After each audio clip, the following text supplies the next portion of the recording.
Welcome. आज हम प्रकृति के एक बहुत ही बुनियादी सिस्टम को समझने की कोशिश करेंगे, इकोसिस्टम। मतलब ये देखना है कि ये सिस्टम्स काम कैसे करते हैं, कैसे लिविंग थिंग्स आपस में और अपने फिजिकल एनवायरनमेंट के साथ इंटरैक्ट करते हैं। बिल्कुल। ये समझना कि लाइफ चलती कैसे है, एक छोटे से पॉन्ड से लेकर पूरे बायोस्फीयर तक, इसमें हम एनर्जी और मैटर के फ्लो को ट्रेस करेंगे। राइट। तो चलिए शुरू करते हैं। किसी भी इकोसिस्टम के कोर बिल्डिंग ब्लॉक्स क्या होते हैं? देखिए, दो मेन कैटेगरीज होती हैं। एक तो नॉन लिविंग यानी एबायोटिक कंपोनेंट्स, जैसे पानी, सनलाइट, टेम्परेचर, सॉइल मिनरल्स वगैरह। और दूसरे हैं लिविंग यानी बायोटिक कंपोनेंट्स। इसमें प्रोड्यूसर्स आते हैं जैसे प्लांट्स, फिर कंज्यूमर्स जो उन्हें खाते हैं, और डिकम्पोजर्स जो सब कुछ ब्रेक डाउन करते हैं। अच्छा, और इनका इंटरैक्शन ही वो फिजिकल स्ट्रक्चर बनाता है जो हम देखते हैं, जैसे जंगल में अलग अलग लेयर्स। प्रिसाइसली, उसे स्ट्रैटिफिकेशन कहते हैं। ये दिखाता है कि डिफरेंट स्पीशीज कैसे रिसोर्सेज जैसे लाइट और स्पेस यूज करती हैं। पर स्ट्रक्चर से ज्यादा जरूरी है फंक्शन। ये सब मिलकर काम कैसे करते हैं। ओके, तो वो कोर फंक्शंस क्या है? इसमें हम 4 इंटरकनेक्टेड प्रोसेसेस देखते हैं। पहला, प्रोडक्टिविटी, मतलब कितनी लाइफ जनरेट हो रही है। दूसरा, डीकम्पोजिशन, वो कैसे टूटती है और रिसाइकल होती है। तीसरा, एनर्जी फ्लो, एनर्जी सिस्टम में मूव कैसे करती है। और चौथा, न्यूट्रिएंट साइक्लिंग, जरूरी एलिमेंट्स का मूवमेंट। क्या इसे हम एक सिंपल सेटिंग में देख सकते हैं, जैसे हमारे नोट्स में पॉन्ड का एग्जाम्पल था? हाँ, वो बढ़िया एग्जाम्पल है। पानी और सेडिमेंट एबियोटिक हो गए। छोटे फाइटोप्लैंक्टन और प्लांट्स प्रोड्यूसर्स हैं जो सनलाइट कैप्चर करते हैं। ज़ूओप्लैंक्टन जो फाइटोप्लैंक्टन खाते हैं वो प्राइमरी कंज्यूमर्स हुए।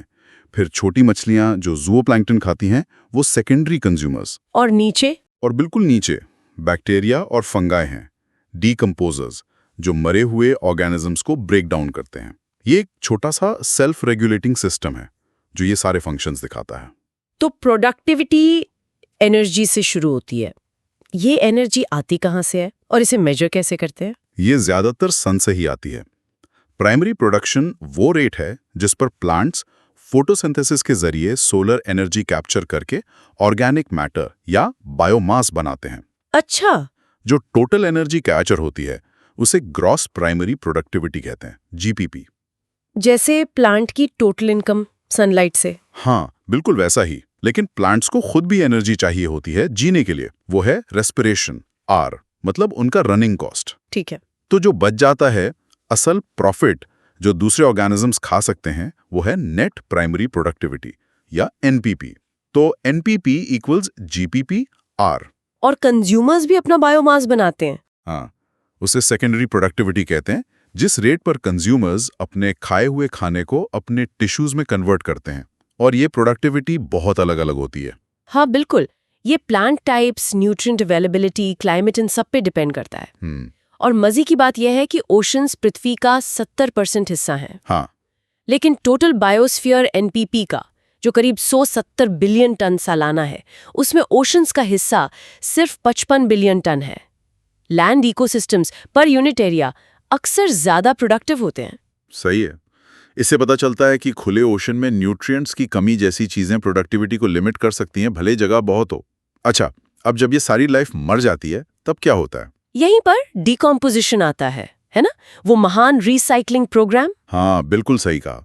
डिकम्पोजर्स जैसे फंजाई, बैक्टीरिया, अर्थवर्म्स, ये डेड ऑर्गेनिक मैटर जिसे डिट्राइटिस कहते हैं, उसे टैकल करते हैं। ये एक बहुत जरूरी प्रोसेस है जो कॉम्प्लेक्स मॉलिक्यूल्स को वापस सिंपल इनऑर्गेनिक सब्सटेंसेस में तोड़ देता है, जिन्हें प्रोड्यूसर्स फिर से यूज कर सकते हैं। ये सुनने में तो काफी कॉम्प्लेक्स लग रहा है। इसमें फ्रैगमेंटेशन, लीचिंग, कैटाबॉलिज्म, कई स्टेप्स हैं। हाँ, ये मल्टी स्टेप प्रोसेस है, लेकिन इसका सार रिसाइकलिंग ही है। इसके मुख्य नतीजे हैं ह्यूमस का बनना, वो डार्क ऑर्गेनिक मैटर जो सॉइल में न्यूट्रिएंट्स पकड़ कर रखता है, और मिनरलाइजेशन यानी इनऑर्गेनिक न्यूट्रिएंट्स का फाइनल रिलीज। और क्या कुछ चीजें दूसरों से ज्यादा तेजी से डिकम्पोज होती है? एब्सोल्युटली। ये डिट्राइटिस के केमिकल कॉम्पोजिशन पे डिपेंड करता है। जैसे लिग्निन जैसी टफ चीजें धीरे धीरे डिकम्पोज होती हैं, जबकि शुगर्स और नाइट्रोजन रिच चीजें जल्दी। अच्छा। और क्लाइमेट भी बहुत क्रूशल है। वार्म और मॉइस्ट कंडीशंस इसे बहुत तेज कर देती हैं, जबकि ठंडा या ऑक्सीजन पुअर माहौल इसे धीमा कर देता है। इसीलिए पीट बॉग्स में ऑर्गेनिक मैटर जमा होता जाता है। ओके, अब एनर्जी को ही फॉलो करते हैं। ये असल में ऑर्गेनिजम्स के बीच मूव कैसे करती है? ये तो सिस्टम का इंजन रूम लगता है। है, और सन ही लगभग हर चीज का सोर्स है, सिवाय कुछ डीप सी वेंट कम्युनिटीज के। प्लांट्स यूजेबल सनलाइट PAR का सिर्फ एक छोटा सा फ्रैक्शन, शायद 2 से 10% ही कैप्चर करते हैं। बस इतना सा? हाँ, सुनने में कम लगता है, पर इसी से लगभग सारी लाइफ चलती है। और इसका फ्लो सिर्फ एक तरफा है? हाँ, यूनिडायरेक्शनल। सन से प्रोड्यूसर्स फिर कंज्यूमर्स तक एनर्जी ट्रांसफर होती है, लेकिन हर स्टेप पर बहुत सारी एनर्जी हीट के रूप में लॉस्ट हो जाती है। थर्मोडायनामिक्स के बेसिक लॉज के मुताबिक ये न्यूट्रिएंट्स की तरह साइकिल बैक नहीं होती। यहीं पर फूड चेन्स और फूड वेब्स आते हैं। बिल्कुल। ऑर्गेनिज्म का अपने फूड सोर्स के आधार पर जो पोजीशन होता है, वो उसका ट्रॉफिक लेवल कहलाता है। प्रोड्यूसर्स लेवल 1 पर हैं, हर्बीवोर्स प्राइमरी कंज्यूमर्स लेवल 2 पर, कार्निवोर्स जो हर्बीवोर्स खाते हैं सेकेंडरी कंज्यूमर्स लेवल 3 पर, और इसी तरह आगे। और इसके स्टार्टिंग पॉइंट्स भी अलग-अलग होते हैं। हाँ, 2 मेन टाइप्स हैं। एक ग्रेजिंग फूड चेन जो लिविंग प्लांट से शुरू होती है, और दूसरी डिट्राइटस फूड चेन जो डेड ऑर्गेनिक मैटर से शुरू होती है। अच्छा। जमीन पर हैरानी की बात है कि ज्यादातर एनर्जी DFC के जरिए फ्लो होती है, मतलब डीकंपोजर पाथवे से, ग्रेजिंग पाथवे से भी ज्यादा।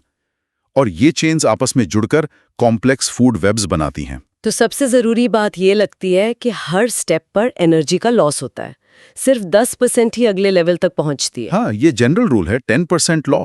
इसी वजह से फूड चेन्स की लंबाई लिमिटेड होती है और हायर ट्रॉफिक लेवल्स पर बायोमास कम होता है। किसी भी टाइम पर एक ट्रॉफिक लेवल पर जो टोटल लिविंग मटेरियल होता है, उसे स्टैंडिंग क्रॉप कहते हैं। क्या इन स्ट्रक्चर्स को विजुअलाइज करने का कोई आसान तरीका है? इसके लिए इकोलॉजिकल पिरामिड्स होते हैं। ये ट्रॉफिक लेवल्स को स्टैक करके दिखाते हैं, नंबर, बायोमास या एनर्जी के आधार पर। हर लेवल पर प्रोड्यूसर्स बेस पे होते हैं। और ये आमतौर पर पिरामिड शेप के होते हैं, नीचे से चौड़े? ज्यादातर हाँ, नंबर और एनर्जी के लिए। लेकिन बायोमास थोड़ा ट्रिकी हो सकता है। जैसे एक बड़ा पेड़ प्रोड्यूसर बहुत सारे इंसेक्ट्स प्राइमरी कंज्यूमर्स को सपोर्ट करता है, तो नंबर पिरामिड इन्वर्टेड हो सकता है। ओह अच्छा। और ओशन में जू प्लैंकटन और फिश का कुल वजन बायोमास कभी-कभी फाइटोप्लैंकटन से ज्यादा हो सकता है, क्योंकि फाइटोप्लैंकटन बहुत तेजी से रिप्रोड्यूस करते हैं, तो वहां बायोमास पिरामिड भी इन्वर्टेड हो सकता है। लेकिन एनर्जी पिरामिड हमेशा सीधा होता है? हमेशा, क्योंकि एनर्जी ट्रांसफर में हमेशा कुछ एनर्जी हीट के रूप में लॉस्ट होती ही है। ऐसा नहीं हो सकता कि हायर लेवल पर नीचे वाले लेवल से ज्यादा एनर्जी हो। पर ये पिरामिड्स हैं तो सिंप्लीफिकेशंस ही है ना? बिल्कुल। ये उन स्पीशीज को ठीक से नहीं दिखा पाते जो मल्टीपल लेवल्स पर फीड करते हैं, कॉम्प्लेक्स फूड वेब्स को अच्छे से रिप्रेजेंट नहीं करते, और सबसे जरूरी बात, ये डीकंपोजर्स को अक्सर छोड़ देते हैं, जबकि वो पूरे सिस्टम के लिए वाइटल हैं। तो सब कुछ मिलाकर देखें तो इकोसिस्टम्स ऐसी डायनामिक यूनिट्स हैं जिनकी पहचान उनके स्ट्रक्चर से और खास तौर पर उनके फंक्शन से होती है। प्रोडक्टिविटी से लाइफ जनरेट करना, डीकॉम्पोजिशन से रिसाइकल करना, ये सब एक वन वे एनर्जी फ्लो से चलता है, और ट्रॉफिक लेवल्स इसे स्ट्रक्चर देते हैं। प्रिसाइसली। और शायद एक आखिरी बात सोचने के लिए जो इन मटेरियल से निकलती है, वो है इंटरकनेक्टेडनेस। एक सिंगल स्पीशीज कई रोल्स निभा सकती है, जिससे सिस्टम में रेजिलियंस आती है। लेकिन यही कॉम्प्लेक्सिटी ये भी मतलब रखती है कि कोई डिस्टर्बेंस अप्रत्याशित तरीकों से पूरे सिस्टम में फैल सकता है। इन कॉम्प्लेक्स कनेक्शंस को समझना सिर्फ एकेडमिक नहीं है, ये फंडामेंटल है कि हम अपने लिविंग प्लैनेट के साथ कैसे इंटरैक्ट करते हैं और उसे मैनेज करते हैं।